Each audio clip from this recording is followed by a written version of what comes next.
LDF-ന് വ്യക്തമായ മേൽക്കൈയുണ്ട്. അതോടൊപ്പം ഏറ്റവും ശ്രദ്ധേയമായി നിൽക്കുന്നത് 35 സ്ഥാനങ്ങൾ നേടിവന്ന BJP-യിലെ അന്തഛിദ്രം. ആ രീതിക്ക് തന്നെ അതിനെ കാണാമോ? ഏതു തരത്തിലായിരിക്കും തെരഞ്ഞെടുപ്പിൽ മൂന്ന് മുന്നണികളുടെയും നിലപാട്? പ്രദീപ്, തിരുവനന്തപുരത്തെ സംബന്ധിച്ചിടത്തോളം കോർപ്പറേഷന്റെ കാര്യമാണ് ഏറെ ശ്രദ്ധേയമായിട്ടുള്ള കാര്യം. കാരണം നാളെ 11 മണിക്ക് കോർപ്പറേഷനിൽ മേയർ സ്ഥാനവും ഡെപ്യൂട്ടി മേയർ സ്ഥാനവും തെരഞ്ഞെടുപ്പ് നാളെയാണ് നടക്കുന്നത്. മേയർ സ്ഥാനവും അതുപോലെ തന്നെ തിരുവനന്തപുരം ജില്ലയിലെ ജില്ലാ പഞ്ചായത്തിലെയും അതുപോലെ മുനിസിപ്പാലിറ്റിയുടെയും ചെയർമാൻ സ്ഥാനവും വൈസ് ചെയർമാൻ സ്ഥാനവും സംബന്ധിച്ച് തെരഞ്ഞെടുപ്പുകളും നടക്കുന്നുണ്ട്. ഇതിൽ തിരുവനന്തപുരം ജില്ലയെ സംബന്ധിച്ച് കോർപ്പറേഷൻ എടുക്കുമ്പോൾ നേരത്തെ വലിയ ഒരു ഭൂരിപക്ഷത്തിൽ LDF വിജയിച്ച കോർപ്പറേഷനാണ് തിരുവനന്തപുരം. പക്ഷേ ഇക്കുറി നേരിയ ഭൂരിപക്ഷത്തിൽ മാത്രം വിജയം കരസ്ഥമാക്കാനായി എന്നുള്ളതാണ് LDF-ന് അത് ഒരു പ്രശ്നമായി നിലനിൽക്കുന്നെങ്കിൽ പോലും LDF-ന്റെ ഭരണം തന്നെയാണ് തിരുവനന്തപുരം കോർപ്പറേഷനിൽ നടക്കാൻ പോകുന്നത്. ആകെയുള്ള 100 സീറ്റിൽ LDF-ന് ലഭിച്ചിട്ടുള്ളത് 43 സീറ്റാണ്. ഇവിടെ BJP 35 സീറ്റോടുകൂടി തന്നെ നിർണായകമായിട്ടുള്ള ഒരു പ്രതിപക്ഷമായി നിൽക്കുന്നു എന്നുള്ളത് തന്നെയാണ്. LDF-ന്റെ മേയർ സ്ഥാനാർത്ഥിയെ പ്രഖ്യാപിച്ചു കഴിഞ്ഞു. അതുപോലെ ഡെപ്യൂട്ടി മേയർ സ്ഥാനാർത്ഥിയെയും പ്രഖ്യാപിച്ചു കഴിഞ്ഞു. ഡെപ്യൂട്ടി മേയർ സ്ഥാനാർത്ഥി CPI-യിലെ രാഖി രവികുമാറാണ്. അതോടൊപ്പം തന്നെ മേയർ സ്ഥാനാർത്ഥിയായിട്ട് കഴക്കൂട്ടത്ത് നിന്ന് ഏറ്റവും കൂടുതൽ 3000-ലധികം വോട്ടിൻ്റെ ഭൂരിപക്ഷത്തിൽ വിജയിച്ച പ്രശാന്തിനെയാണ് മേയർ സ്ഥാനാർത്ഥിയായിട്ട് നാളെ തെരഞ്ഞെടുപ്പിനെ നേരിടുന്നത്.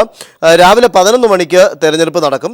BJP ഇതുവരെയും മേയർ സ്ഥാനാർത്ഥിയെ തീരുമാനിച്ചിട്ടില്ല എന്നുള്ളതാണ് ഏറ്റവും വലിയ അവരുടെ പാർട്ടിക്കകത്തെ തർക്ക വിഷയമായിട്ട് ഇന്നിപ്പോൾ രാവിലെ തന്നെ തിരക്കിട്ട ചർച്ചകൾ പുരോഗമിക്കുകയാണ്. സംസ്ഥാന കമ്മിറ്റി അംഗം കൂടെയായ കരമന അജിത്തിനെ നിർത്തണോ അല്ലെങ്കിൽ 3 പ്രാവശ്യമായി BJP-യുടെ കൗൺസിലറായിട്ട് വന്ന MR ഗോപനെ നിർത്തണോ എന്നുള്ളത് സംബന്ധിച്ചുള്ള ഒരു തർക്കം തുടരുകയാണ്. ഇതിനിടെ പട്ടത്ത് നിന്ന് വിജയിച്ച വനിതാ സ്ഥാനാർത്ഥിയെ മേയർ സ്ഥാനാർത്ഥിയായിട്ട് മത്സരിപ്പിക്കണമെന്നുള്ള ഒരു ആവശ്യം BJP-യിൽ മറ്റൊരു വിഭാഗം ഉന്നയിക്കുകയുണ്ടായി. ഇത്തരത്തിൽ വലിയൊരു തർക്കം BJP-ക്കകത്ത് മേയർ സ്ഥാനാർത്ഥിയെ സംബന്ധിച്ചിടത്തോളം നിലനിൽക്കുന്നുണ്ട്. അതുപോലെ തന്നെ ഡെപ്യൂട്ടി മേയർ സ്ഥാനാർത്ഥിയെ സംബന്ധിച്ചിടത്തോളം അവർ സ്ഥാനാർത്ഥികൾ എന്തായാലും മത്സരരംഗത്ത് ഇറക്കുന്നു എന്നുള്ളതാണ് പാർട്ടിയുമായി ഏറ്റവും അടുത്ത കേന്ദ്രങ്ങൾ തന്നെ പറയുന്നത്. ഇതേ വിഷയം കോൺഗ്രസിനകത്തുമുണ്ട്. കോൺഗ്രസിന് UDF-ന് 21 സീറ്റ് മാത്രമാണ് ലഭിച്ചിട്ടുള്ളത്. എന്നാലും അവരും മേയർ സ്ഥാനാർത്ഥിയെ രംഗത്തിറക്കും. കാരണം ഇതിനകത്ത് മറ്റൊരു തലത്തിൽ LDF-നെയോ അല്ലെങ്കിൽ BJP-യോ പിന്താങ്ങാനായിട്ടുള്ളൊരു നിലപാട് കോൺഗ്രസിൻ്റെ അല്ലെങ്കിൽ UDF-ന്റെ ഭാഗത്തു നിന്നുണ്ടായിട്ടില്ല. BJP-യുടെ ഭാഗത്തു നിന്നും അവരും വേറിട്ട് തന്നെയാണ് നിൽക്കുന്നത്. അതുകൊണ്ട് രണ്ടുപേരുടെ വശത്തു നിന്നും സ്ഥാനാർത്ഥികളുണ്ടാകും. ഒരു സ്വതന്ത്ര സ്ഥാനാർത്ഥിയും തിരുവനന്തപുരം കോർപ്പറേഷനിലുണ്ട്. ഇതിനകത്ത് ഈ തെരഞ്ഞെടുപ്പ് നാളെ നടക്കുമ്പോൾ 3 മുന്നണികളും സ്ഥാനാർത്ഥികളെ രംഗത്തിറക്കും എന്നുള്ളതാണ്. പക്ഷേ BJP-യുടെ തർക്കം ഇന്ന് പരിഹരിക്കാനാകും എന്നുള്ള പ്രതീക്ഷയിലാണ് BJP നേതൃത്വം ഇരിക്കുന്നത്. കോൺഗ്രസിനെ സംബന്ധിച്ചിടത്തോളം ഒരാളെ മാത്രമാണ് അവർ ഇതുവരെ പറയുന്നത്, അനിൽകുമാറിനെയാണ്. പക്ഷേ അനിൽകുമാറിൻ്റെ കാര്യത്തിലും ചെറിയ രീതിയിലുള്ള A ഗ്രൂപ്പ് I ഗ്രൂപ്പ് തർക്കം നിലനിൽക്കുന്നു എന്നുള്ളത് നമുക്ക് പറയേണ്ടി വരുന്നു. പ്രത്യേകം ഇനി നമ്മൾ മുനിസിപ്പാലിറ്റികളിലേക്ക് പോകുമ്പോൾ 4 മുനിസിപ്പാലിറ്റികളും LDF-നാണ് ഇക്കുറി ഭരണം കിട്ടിയിട്ടുള്ളത്. അതിൽ നെയ്യാറ്റിൻകരയിൽ ചെറിയൊരു തർക്ക വിഷയം നിൽക്കുന്നുണ്ട്. കാരണം നെയ്യാറ്റിൻകരയിൽ ആകെയുള്ള 44 സീറ്റിൽ 22 സീറ്റാണ് LDF-ന് ലഭിച്ചിട്ടുള്ളത്. അപ്പോൾ അതുകൊണ്ട് തന്നെ ഒരു സീറ്റ് കൂടി ലഭിച്ചാൽ മാത്രമേ അവർക്ക് അധികാരത്തിലേക്ക് വരാൻ സാധിക്കുകയുള്ളൂ. അത് സംബന്ധിച്ച് സ്വതന്ത്രന്മാരായി വിജയിച്ചവരുമായിട്ട് ചെറിയ രീതിയിലുള്ള ഒരു ചർച്ച നടക്കുന്നുണ്ട്. അത് ഒരു സീറ്റ് കൂടെ ലഭിച്ചു കഴിഞ്ഞാൽ തീർച്ചയായും LDF-ന് UDF-ന്റെ കയ്യിൽ നിന്ന് ഭരണം പിടിച്ച് തുടർ ഭരണത്തിലേക്ക് പോകാനുള്ളൊരു സാധ്യത നെയ്യാറ്റിൻകരയുണ്ട്. മറ്റ് മുനിസിപ്പാലിറ്റികളിൽ പ്രശ്നമില്ല. വർക്കലയിലും LDF-ന്റെ മേയർ സ്ഥാനാർത്ഥിയെ പ്രഖ്യാപിച്ചു കഴിഞ്ഞു.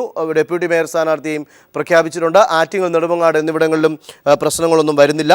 ജില്ലാ പഞ്ചായത്തിൽ VK മധുവിനെ ജില്ലാ പഞ്ചായത്തിൻ്റെ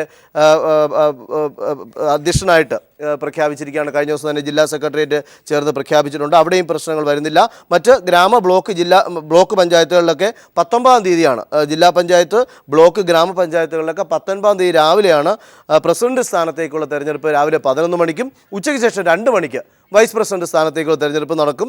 നാളെ രാവിലെ 11 മണിക്ക് കോർപ്പറേഷനിലെ മേയർ സ്ഥാനാർത്ഥി, മുനിസിപ്പാലിറ്റിയുടെ ചെയർമാൻ സ്ഥാനാർത്ഥിയും അതിനുശേഷം ഉച്ചയ്ക്ക് ശേഷം ഡെപ്യൂട്ടി മേയറും വൈസ് ചെയർമാനും സ്ഥാനാർത്ഥികളെ ഭാരവാഹിത്വം തിരഞ്ഞെടുക്കുന്നതാണ്. ഇതിനു വേണ്ടിയിട്ടുള്ള എല്ലാ ഒരുക്കങ്ങളും LDF കേന്ദ്രങ്ങളിൽ സജ്ജമായി കഴിഞ്ഞു.